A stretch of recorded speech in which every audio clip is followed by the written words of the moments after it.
Bob, look! What's that, TechDweeb? Look at this, Bob. They're gonna come out with a portable Nintendo. It's called a Game Boy. Can I get one, Bob? For my birthday? Can I? Oh, maybe, TechDweeb. Hey, come here a minute. Why'd you tell him that? We can't afford those kind of toys. Well, maybe we can find a way. Don't give the boy ideas. He's not getting that thing. Hermione, if you could have one wish, what would it be? Meow. My wish would be to have every Nintendo game ever. Meow.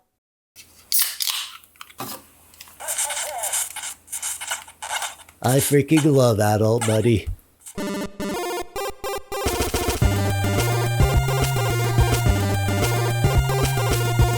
Hey there, I'm TechDweeb, welcome. Thanks for clicking on the video today. When you're into this hobby of retro emulation and retro handhelds, it's not often that we get surprised with a device that does something new. I don't think that the Retroid Pocket 2S will stand out for most people. It's pretty standard stuff at this point. But it does for me. There's something special about it, for me. There's something about it that grabbed me and sunk its claws into me, like my cat does when I'm pooping, and it hasn't let me go, like my cat while I'm pooping. Retro gaming means different things to different people. You know, there are those who think retro gaming is like this.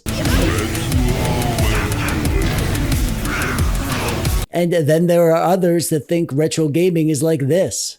Actually, it's pronounced Mario, okay? And I'm sure there are other ways to think about retro gaming, and none of them are wrong. But the thing about these retro gaming things is that different products appeal to different people. People who want different things out of them. And for what I want out of a retro handheld, the Retroid Pocket 2S is exactly what I needed right now. It's not perfect. It's not ideal for some types of emulation. It has a few limitations, but I don't give a crap. This thing is the most fun that I've had with a handheld in a long time. So the Retroid Pocket 2S is the newest from Retroid, but it's not really a successor to the famous RP3+. It's more of a successor to the RP2+. And it's not your typical retro handheld in lots of ways, but the main way that it's different is that it looks old, in a good way. The Retroid Pocket 2 series, both this new 2S and the original 2+, which I loved, they're going for a shape and aesthetic that feels like retro, like really retro, with the thick bass and the front-facing speakers, the 4x3 screen with the left justified system buttons, but it's not playing off any specific nostalgia, except for the Game Boy DMG color scheme of my model, which I chose because it's my jam, as you probably noticed. The aesthetics of this make it feel like its own thing. It's not the shape of a Game Boy or a PSP or a Super Nintendo controller or a Switch Lite. In a world of clones and copycats and weird design decisions, this thing feels completely new, yet nostalgically familiar at the same time.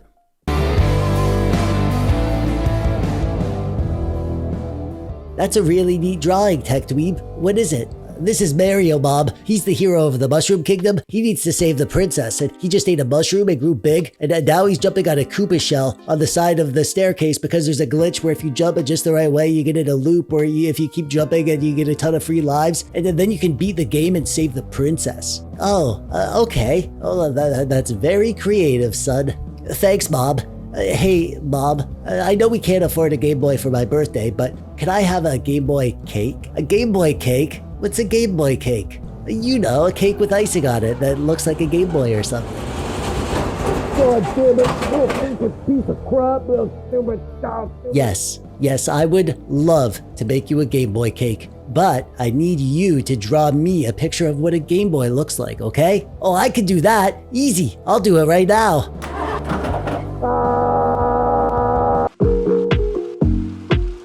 There's a lot to like about the controls on the RP2S. We have dome switches on the D-pad and all the buttons, including the bumpers and system buttons. They have a sort of soft click to them, which lots of people don't like, but I personally love them. They have the perfect pressure and precision, in my opinion. The D-pad shape is 100% perfect to me. I love this wider style that Retroid uses. It feels great under my thumb. And speaking of thumbs, the thumbsticks are a standout feature of this thing. thing. They are Hall sticks, and they have a much bigger range of motion compared to lots of these retro handhelds, and they feel amazing. They are very accurate with only a little bit of cardinal direction snapping, and you do need some cardinal direction snapping to be ideal for retro games.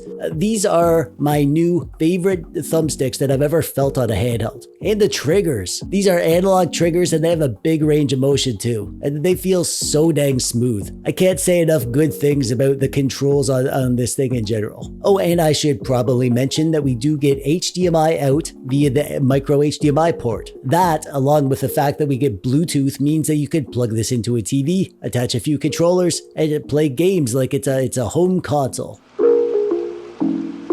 Also, the screen is really good. It's a 3.5-inch screen, and it's a touchscreen, obviously, but it has a pretty big bezel, so it's pretty standard as far as these things go. It's very similar to the RG 353PS, which I loved. That thing had a 3.5-inch screen with a big bezel, but because it has a retro vibe, I honestly don't mind it. I think it looks great. Actually, there are lots of similarities between this and the 353PS. The RP2S is a lot more powerful and feature-rich, but the 353PS is quite a bit cheaper. So if you dig the general vibe here, then you might be into the 353PS. Check out my video if you want to know more about that thing.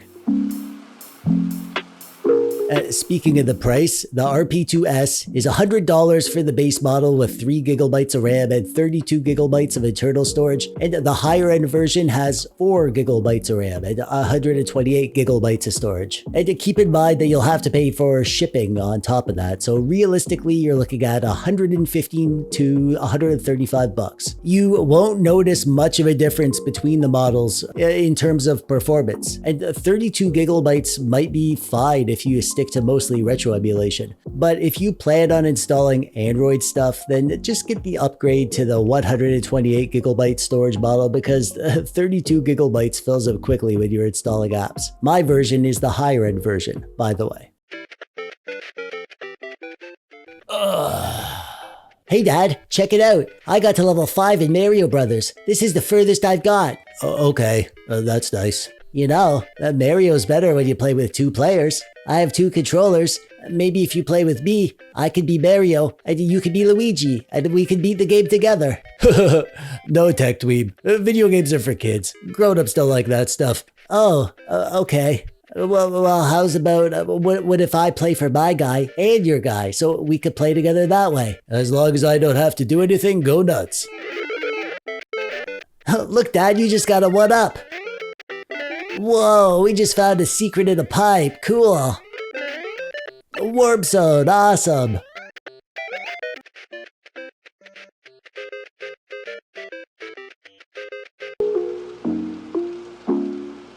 The system on here is very familiar at this point because we've seen it many times on the Retroid devices. Retroid does their own custom build of Android with a few unique quality of life features like a built-in screen mapper and performance mode toggle, and Retroid does have their own custom game launcher, and it's alright, but I don't bother with it personally because you still need to set up your own SD card, a copy of your games, so if I'm going to be doing that, I'll just set up my own launcher. And one thing that I love about the Retroid devices is that their Android implementation plays nice with my favorite game launcher, Dig. I haven't been able to get Dig working properly on the Powkitty and the Amblernick devices, but it has no problems on the Retroid systems. I made a guide of how to set this up, by the way. I love Dig because it's fun. I can browse through the systems and view the games lists by box art or screenshots. It's so quick and seamless. And being able to use this launcher has made me fall in love with actually playing games on the RP2S. The chip that we're using here in the RP2S is the T610 chip, which is a sort of slightly lower powered version of the T618 chip. However, they're not much different. According to my calculations, they are exactly 8 different. And 8 isn't a very big number, so they're not really that different. Realistically, considering the price of this thing, I'm very impressed at the level of performance that we get here on the 2S. We get all the power that we need for the older stuff. everything up to and including PS1, Nintendo 64, Sega Saturn, and Dreamcast, and just enough power that we get some of the newer stuff like GameCube and PS2. The older retro systems run great, obviously, but one thing that has made the experience even more fun and retro feeling is that we have the horsepower to run with shaders to change the way the images feel. For the portable systems like Game Gear and Game Boy, I went with an LCD shader for these, but for the 4x3 retro consoles, I love CRT filters. And as you can see, I've been going for an authentic nostalgic vibe with my interface and my games library, so having these 8-bit and 16-bit retro games running with a good CRT filter has really completed the experience. Like so much about this thing, it's actually making me feel kinda sentimental, reminding me of the good old days. I know you can do this sort of stuff on lots of these handhelds, but this one more than most makes me feel like little TechDweeb, sitting on my floor of my house on that brown carpet beside my turtle tank, playing Darkwing Duck on our wood-paneled CRT TV. The early 3D stuff is going to be no problem. You might have some issues getting some games on some systems to run at full speed using the RetroArch cores, so you'll want to dip into using some standalone emulators for those. And here is the list of emulators that I went for every system. And this gives me the best performance across the board. And just like the early retro stuff, these early 3D games feel great and really authentic on this thing. And we get the benefit of these amazing feeling analog triggers and sticks. This might be my new favorite way to play Sega Saturn and Dreamcast and PS1 and Nintendo 64, to be honest. And even though it's a smaller screen here, it's still plenty because none of these systems ran at more than 640 by 480 anyways. There will be stuff that does run on here that isn't ideal, just because of the shape of the screen. Like on any 4x3 device, PSP isn't going to be great because the widescreen ratio means that we'll get some letterboxing along the top and the bottom of the screen, even though this chip can handle PSP just fine. However, it's not like you can't play these games. They play fine and they look alright. And for the higher end stuff like 3DS, GameCube, and Wii and PS2, the performance here is going to be hit or miss. There will be lots that plays fine, but also lots that doesn't play fine. From my testing, it looks like some games and systems, the performance was about 10% worse on the RP2S compared to the RP3 Plus. But most of the stuff that runs well on the RP3 Plus also runs well on the RP2S. So realistically, they'll end up playing about the same amount of games. I mean, you can play some GameCube and PS2. Lots of good games from both those systems play great. And this is priced more in line with the devices that can barely handle PSP and can't do any GameCube. So there's lots of potential to try higher end stuff and tinker with the different emulators and settings to get the best performance. Don't buy this for PS2 and GameCube or 3DS, but if you get one, definitely try to play your favorite games because you might be pleasantly surprised. Happy birthday to you. Happy birthday to you. Happy birthday, dear TechDweeb. Happy birthday to you. Whoa, a Game Boy cake. That's so cool. Is it chocolate? No, it's vanilla. Your dad didn't want chocolate. Give him the thing. Yeah. So we got you a present. Your dad picked it out. Yeah, I won a ton of money in the scratch tickets. Check this out. It's a hockey stick and a puck with the Toronto Maple Leafs on it. They're gonna win the Stanley Cup this year. So now you can go make friends with the neighbor kids and play hockey instead of video games all the time. Pretty awesome, right? Yeah, thanks. I'm not very good at hockey, but maybe I'll get good now.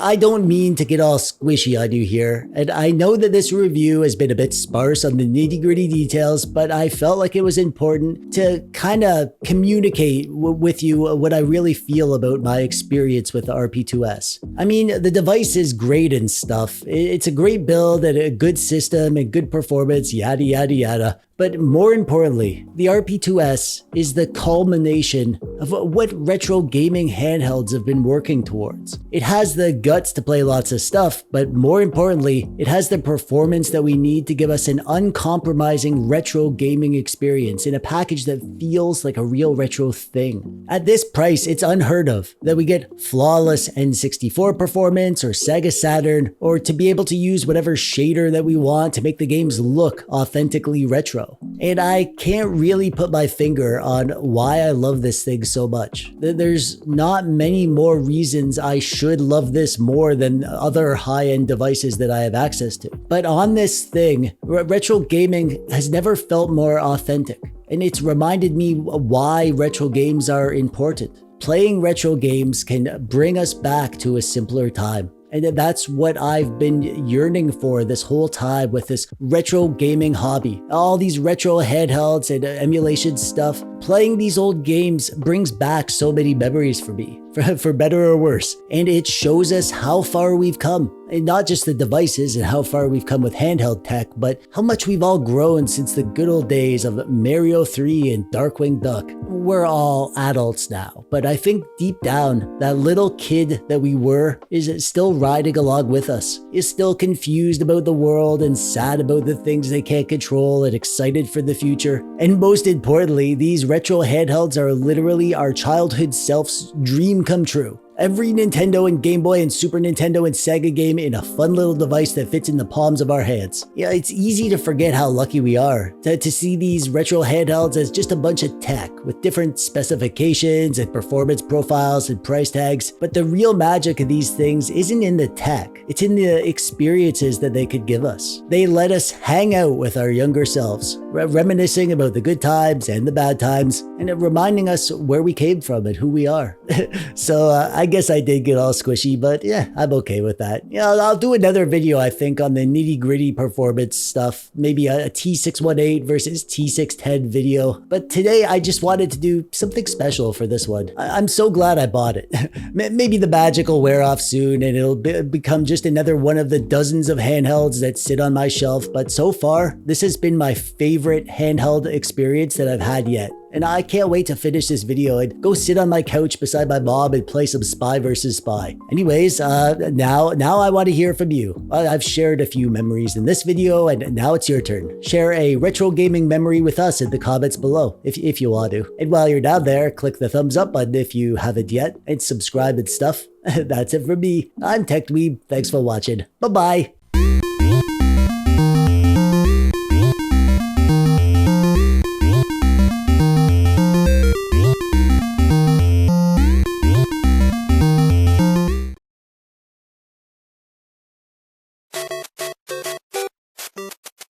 Which button is jump again? The A button. Yeah, there you go, like that. How come I don't run fast like you do? Oh, well, you gotta hold the B button to run. But what if I need to jump? The A button? What? 2 buttons at the same time? This is hard. That's okay. It was hard for me at the start too. Just keep trying. You'll get it. Hey, Bob. When's Dad coming home? Oh, I don't know, TechDweeb. He's really busy with lots of stuff right now. We'll just have to wait and see. Okay. I like hanging out when it's just us. Yeah, me too. Oh, hey, guess what? I have some good news. What? I got a new client right down the road, so we should have a little bit more money for pizza and stuff. Awesome, pizza's my favorite. And that's not all. I also got you a little something. You got me something? What is it? Think of it as a late birthday present.